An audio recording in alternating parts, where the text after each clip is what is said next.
양옆에 계시는 우리 성도님들과 함께 인사 나누겠습니다. 우리 예수님의 사랑으로 사랑합니다. 함께 우리 인사 나누겠습니다.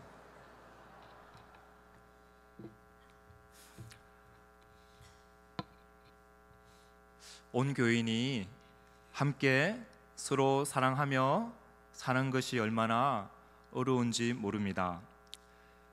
교회를 다니다가 상처를 받고 떠나는 대부분의 문제들은 바로 교인들과의 관계 때문입니다. 물론 우리는 다른 각도에서 보면 그 문제만은 아니다라고 생각할 수 있습니다. 자신이 하나님의 말씀에 대한 집중력이 없고 또 마음에 하나님의 은혜가 떠났기 때문에 또 이런저런 또한 고민과 갈등 때문에 신앙생활에서 뒤로 물러서게 되었고, 그러한 것 때문에 또한 교회를 떠났다라고 할 수 있습니다. 그럼에도 불구하고 항상 그 동기를 그리고 그 별미를 제공하는 것은 바로 교회 속에서의 지체들과의 관계인 것입니다.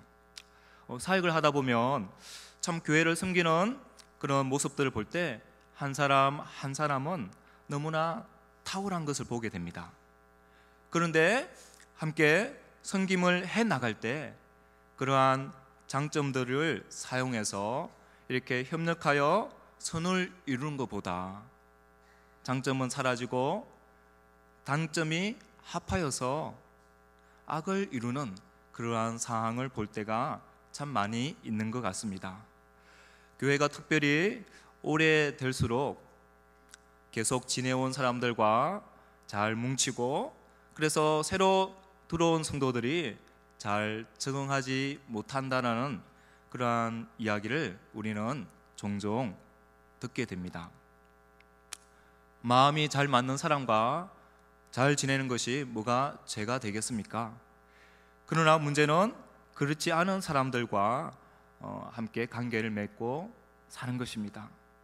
그만큼 교회가 이 일도 어렵다, 또 저 일도 쉽지 않다라고 말하지만 성도들을 서로 사랑하는 것이 또한 어렵다는 것을 보여주는 것입니다. 그러면 이 일이 왜 그렇게 어려운 것일까요? 이 문제를 오늘 함께 우리가 살펴보기를 원합니다. 오늘 우리 읽은 본문 17절은 우리가 익히 잘 알고 있는 말씀입니다. 그런데 오늘 이 본문이 속한 이 문맥을 보게 되면 뭔가 갑작스럽게 등장하는 말씀처럼 보여집니다. 물론 이 본문에 속하고 있는 이 요한복음 15장은 예수님의 고별 설교 중에 한 장입니다. 특별히 이 15장은 포도나무의 이 비유를 통하여서 그리스도와 하나 되고 연합되는 그런 풍성한 삶이 무엇인지를 가르쳐주는 장인 것입니다. 그래서 예수님이 떠나시기 전에 마지막 제자들에게 아주 이렇게 영적으로 그리스도와 연합하여 풍성하게 사는 그 비밀을 예수님이 알려주시고자 하셨던 것입니다. 그런데 이 비밀을 설명하다가 갑자기 불화하지 말고 서로 사랑하며 살아야 된다는 사실을 불쑥 말씀하고 있는 것 같습니다. 이유가 무엇일까요? 15장을 이렇게 찬찬히 우리가 읽어보면 특별히 2절과 앞에 나와 있는 15절과의 연결이 잘 되지 않는다라는 생각이 듭니다.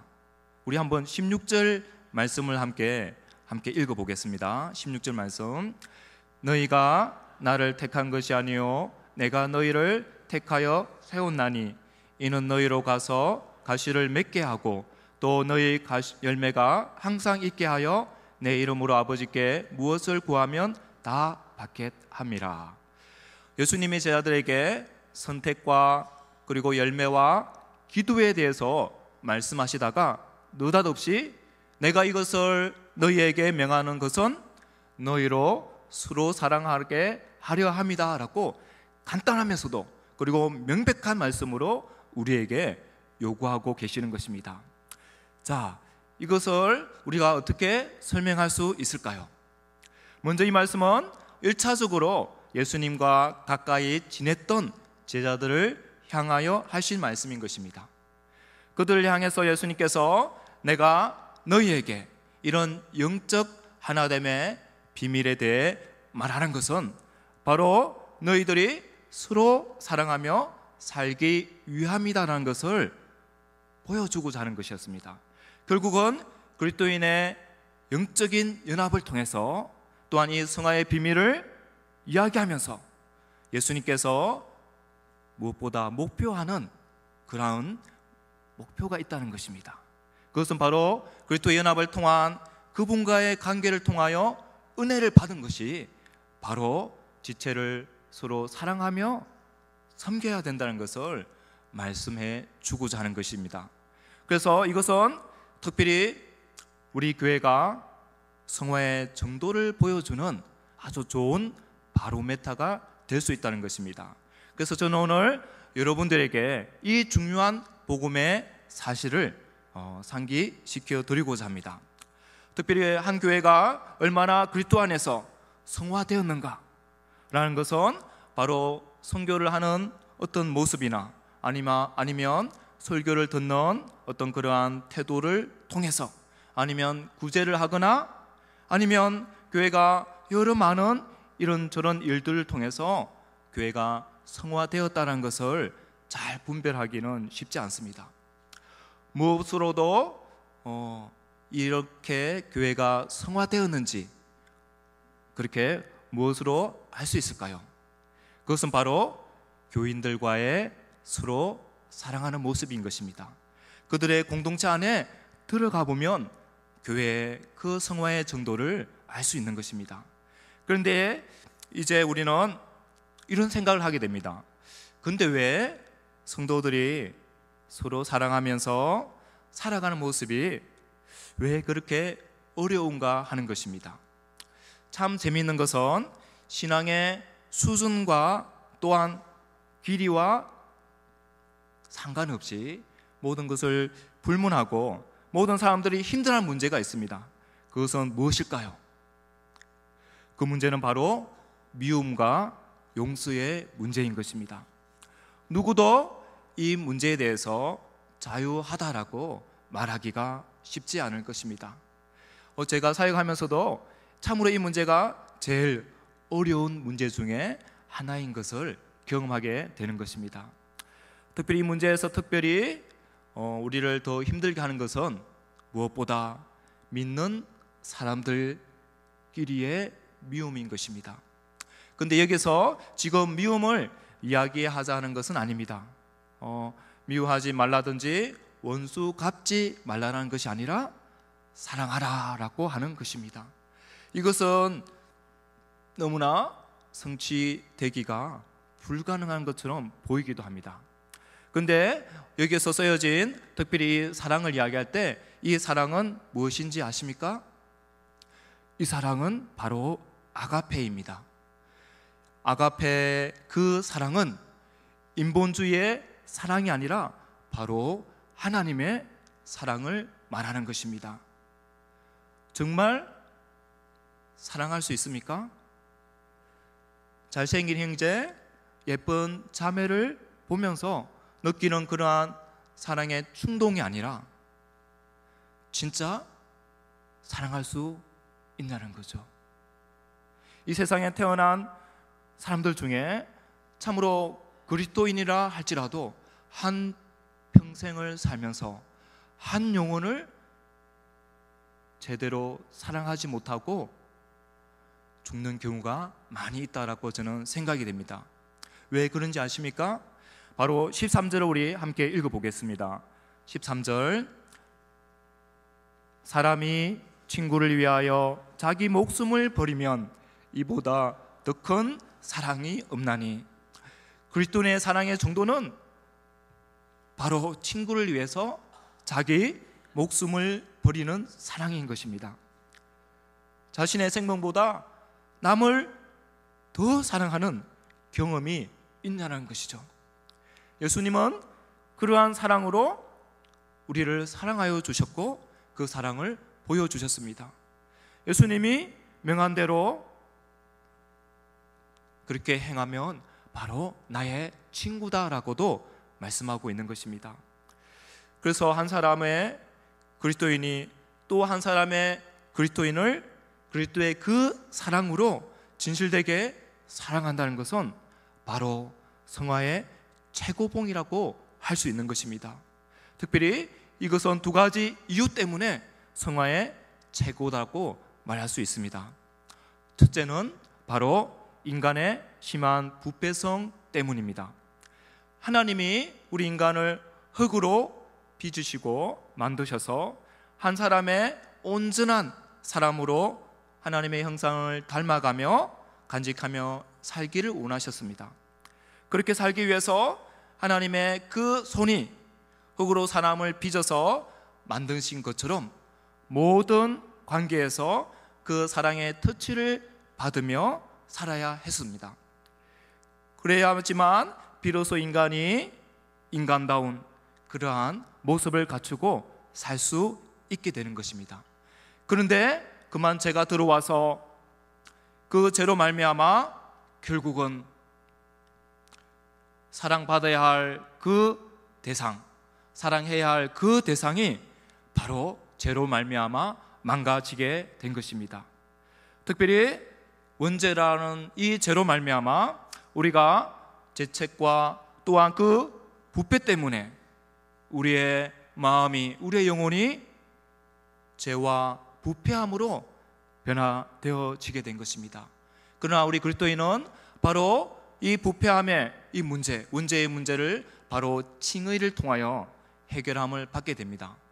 그렇다고 할지라도 우리가 주님을 믿는 그런 사람들 안에도 끊임없이 부패한 성품이 우리 안에 그 거듭난 성품과 함께 공존한다는 것입니다. 그래서 참된 사랑을 그대로 받아들일 수 있는 그러한 능력이 우리에게는 모자란다는 것입니다. 우리 모두가 그 일의 증인입니다. 그게 결국 망가진 우리의 모습을 보여주는 것입니다. 우리들이 조금만 생각을 가지고 인간을 바라볼 때 얼마나 절망적인 존재인지 모릅니다. 특별히 사랑을 받고 있는 사람이 죄인이고 또한 그 부패성을 가지고 있기 때문에 근본적으로 사랑하는 그 사람을 만나도 사랑의 관계가 잘 성립되기가 너무나 어려운 것을 보게 됩니다.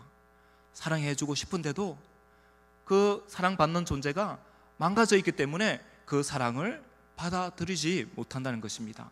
그리고 또 하나는 사랑하는 사람의 결함 때문입니다. 사랑받는 사람이 아무리 사랑을 받고 싶어 한다 할지라도 사랑하는 그 사람이 망가져 있기 때문에, 온전하지 못하기 때문에 온전히 사랑을 줄 수 없는 것입니다. 그렇기 때문에 우리가 예수님의 그 온전한 마음으로 사람들을 보면서 그 사람들을 진심으로 사랑하는 마음을 갖는다는 것은 우리가 어떻게 알 수 있을까요? 너무나 어렵지만 그것을 어떻게 확인할 수 있을까요? 그것은 바로 우리가 우리에게 그 하나님을 향한, 그리고 하나님을 향한 그 사랑이 바로 우리 사람들을 향한 사랑을 통해서 확인할 수 있다는 것입니다. 특별히 여러분들 마음 가운데 여러분들에게 고통을 준 그러한 사람을 사랑해 본 적이 있습니까? 여러분들 향해 원망을 품은 그 사람들을 품어본 적이 있습니까? 여러분의 인생 가운데 상처를 준 부모님을 사랑해 본 적이 있습니까? 이것은 너무나도 어렵습니다. 결국은 뭔가 우리들이 사랑하고 또한 사랑의 감정들이 우리 안에 있는 것 같지만, 또한 누군가를 사랑하는 감정도 흔하지는 않지만, 또한 있다 하더라도 우리 모두가 또한 이 마음의 중심에 특별히 나를 향한 그 사랑 때문에, 그 이기심 때문에 그것과 결탁되어서 참으로 사랑의 마음이 많이 망가지고 있는 모습들을 보게 되는 것입니다. 그만큼 사랑을 베푸는 사람도 또한 이 죄의 부패성 때문에 사랑을 온전히 베풀 수 없고, 그리고 또한 사랑을 받고자 하는 자도 그러한 부패성 때문에 사랑을 받지 못하는 그러한 모습들을 보게 되는 것입니다. 그래서 우리가 정말 서로를 사랑하는 것이 얼마나 어려운가를 보게 되는 것입니다. 그리고 이제 두 번째로 성경에서 이야기하는 서로를 사랑한다는 이 사랑은 바로 우리가 결단코 인간의 자연적인 기질의 사랑으로 사랑할 수 없기 때문인 것입니다. 우리 주변을 보면 아주 천성적으로 사람이 이렇게 좋은 사람이 있습니다. 저희 어머니가 그런 분이시다고 생각이 됩니다. 어떤 사람이냐면 퍼주기를 좋아하고 그 다음에 나눠주기를 좋아하는 그런 분입니다. 근데 이것은 신앙과 상관이 없이 그렇게 베풀기를 좋아하고 또한 나눠주기를 좋아할 수 있는 것입니다.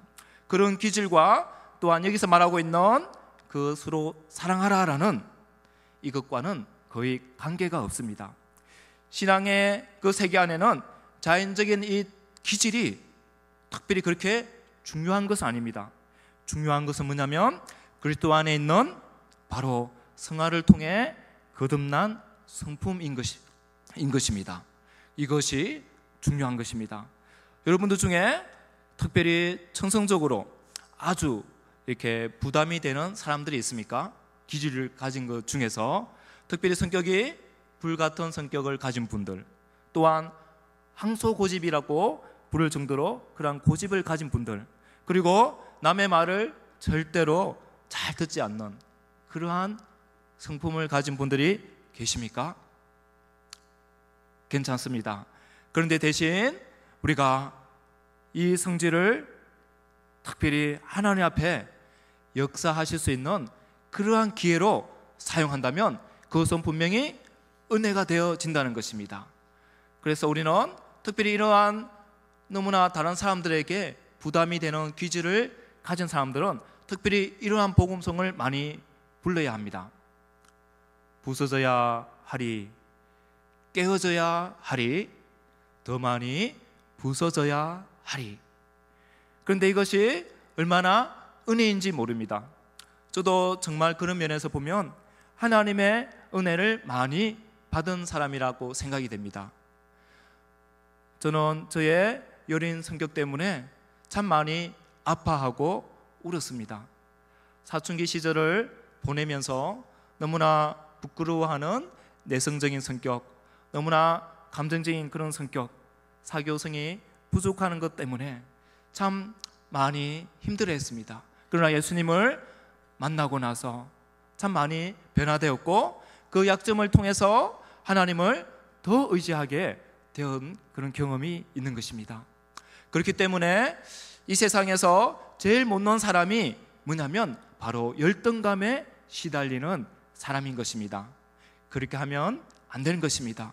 저도 한때는 그러한 열등감이 많은 사람 중에 한 명이었습니다. 왜 이렇게 나는 노래를 잘 못하지? 나는 왜 이렇게 글씨를 잘 못 쓸까? 나는 왜 이렇게 키가 작을까?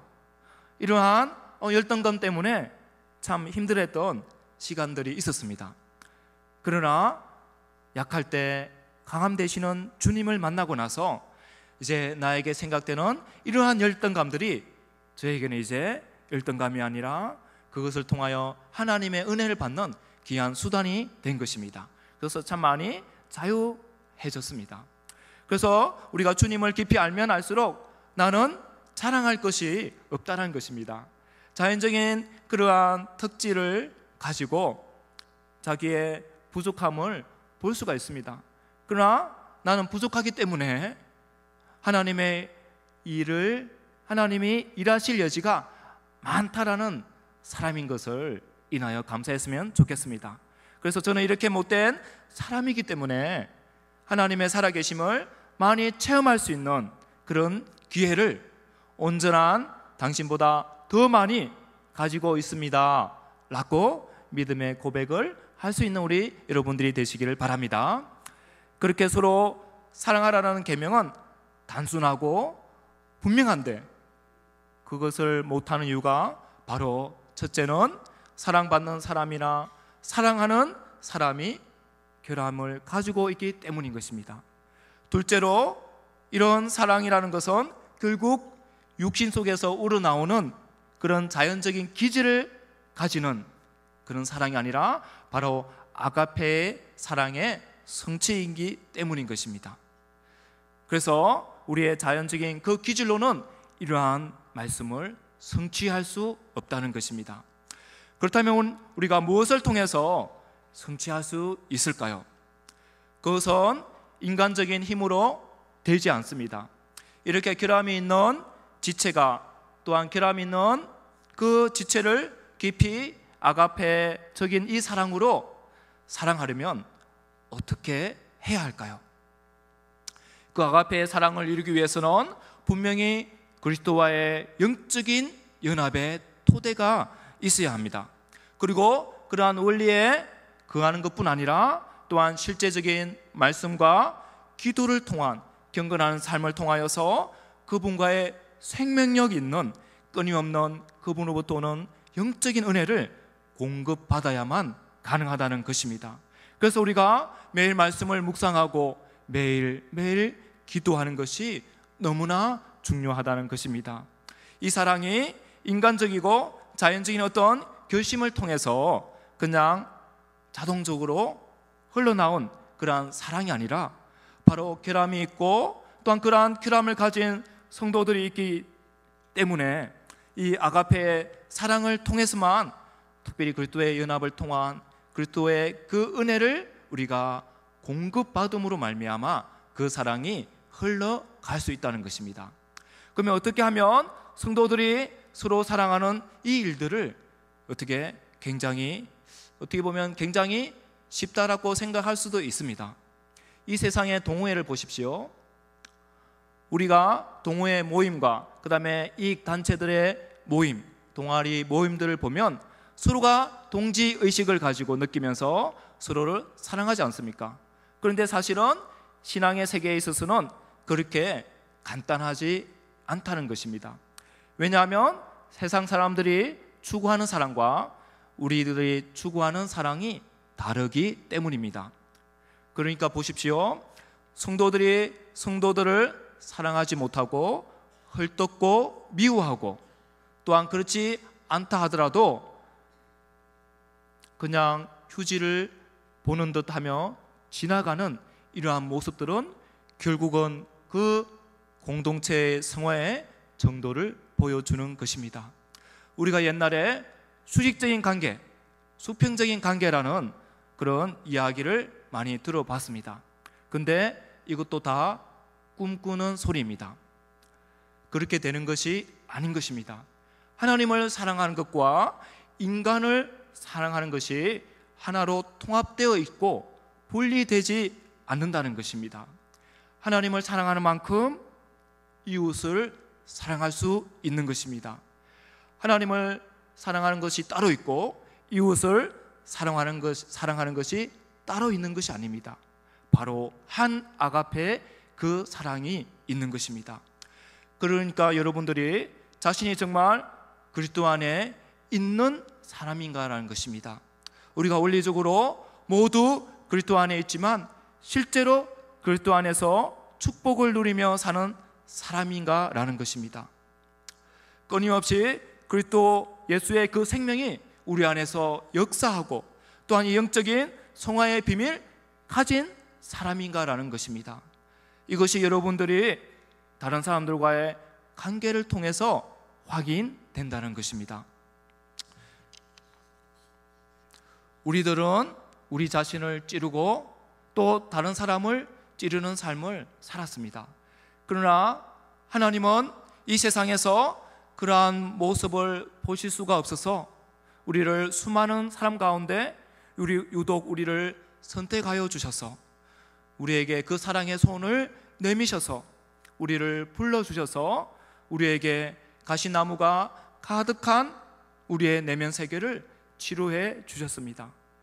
우리에게 그러한 새로운 마음을 주시고 또한 하나님의 그 사랑을 경험하게 하셔서 특별히 하나님과의 그런 풍성한 생명을 나누는 그러한 존재가 되었던 것입니다. 얼마나 감사합니까?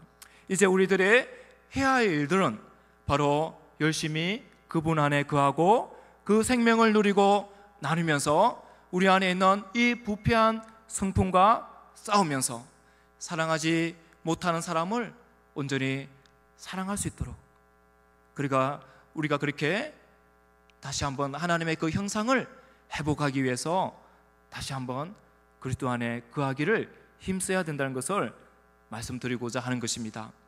결국 한 사람의 그리스도인이 얼마나 예수님 안에 영적인 연합을 누리며 또한 충만한 하나님의 말씀의 은혜와 기도의 교제를 현재 삶 속에 늘 느끼며 또한 살고 있는가라는 것은, 특별히 참으로 이 마지막 그러한 삶의 마지막 추출액이 무엇이냐면 바로 사랑이라는 것입니다.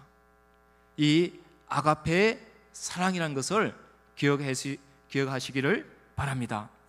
여기에서 예수님이 그리스도의 연합을 이루면서 그 연합 속에서 예수님의 생명적인 능력을 공급받으면서 살아가는 모든 삶을 말씀하신 그것을 토대로 하여 이렇게 서로 사랑하라라고 말씀하고 있는 것입니다.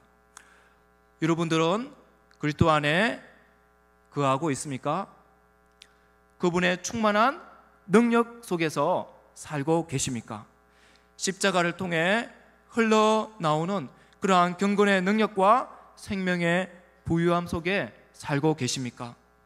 그렇다고 생각하신다면 여러분들이 그러한 삶을 살고 있는지 안 살고 있는지 확인할 수 있는 방법은 바로 사람을 통해서 확인할 수 있는 것입니다.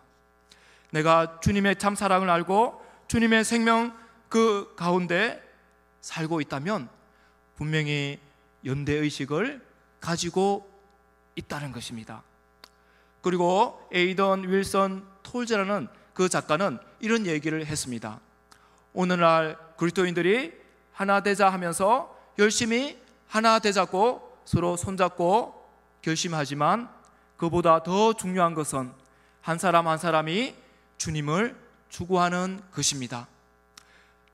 우리가 아무리 잘하고 또한 우리 한 교회 식구이니까 서로 아끼고 서로 사랑하자 이렇게 콜라잔을 들고 위하여 하며 단합대회를 한다 하더라도 한 사람 한 사람이 그리스도를 추구하는 사람이 아니다면 모두 인간의 바벨탑에 불과한 것입니다.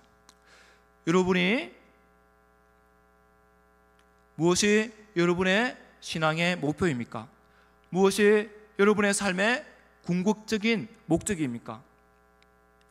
어떤 것들이 오늘 은혜를 구하고 하나님 안에 경건하게 살고자 하고 말씀의 은혜를 받고자 하는 여러분들의 궁극적인 마지막 그 추구점은 무엇입니까? 그는 많은 거룩한 은혜를 누리고 또한 그러한 은혜를 통해서 우리가 마지막 기대하는 그런 삶의 목표가 무엇이냐는 것입니다. 성경은 예수님을 통해 이렇게 말씀하고 있습니다. 예수님처럼 섬길 수 없는 사람들을 섬기는 것입니다. 그리고 예수님처럼 사랑할 수 없는 그 사람을 사랑하는 것입니다. 내가 이것을 명함은 너희로 서로 사랑하게 하려 함이다 라고 예수님은 바로 우리에게 이 명령을 주고 계시는 것입니다. 우리 금곡교회 표어가 무엇입니까? 무엇입니까? 사랑으로 역사하는 교회입니다. 맞습니다. 우리가 이 목표를 이루기 위해서 먼저 우리 모든 성도님들이 예수 그리스도를 추구하는 우리 성도님들이 다 되시기를 바랍니다. 사랑하는 우리 성도님, 누가 여러분들어 왜 내 자신의 제약된 모습으로 인해서 그렇게 매일 하나님 앞에 눈물로 애통하느냐고, 그리고 오늘도 왜 지난주 받은 은혜로 못 살고 오늘 주실 은혜를 구하냐고 묻거든 우리 여러분들은 이제 이렇게 대답하십시오. 사랑하기 위해서라고 말입니다. 기도하겠습니다.